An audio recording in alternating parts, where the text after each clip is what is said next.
কাইলৈৰ পৰা প্ৰতিবাদ আৰম্ভ কৰিম। মই অকলেই আৰম্ভ কৰিম কাইলৈৰ পৰা প্ৰতিবাদ।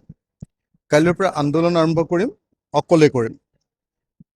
অকলে কৰিম মানে মোৰ নিজৰ জীৱনকালত ডিগ্ৰীত পঢ়ি থাকোঁতে পৰাগ দাসক লৈও বহুত মানুহ ওলোৱা দেখিছিলোঁ। তাৰপিছত ফুটুকাৰ ফেন হৈছিলে।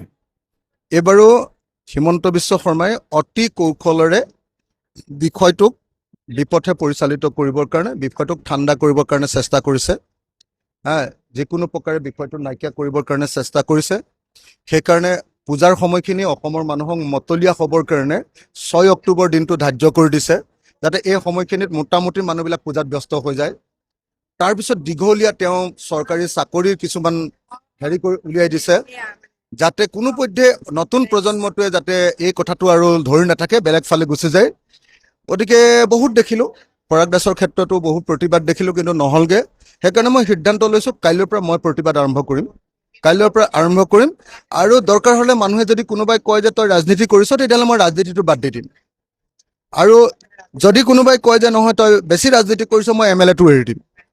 কিন্তু প্ৰতিবাদ হ'ব, আৰু সোনকালে অপৰাধীবিলাকক, অভিযুক্তবিলাকক গ্ৰেপ্তাৰ নকৰা পৰ্যন্ত এইবাৰ প্ৰতিবাদ হ'ব।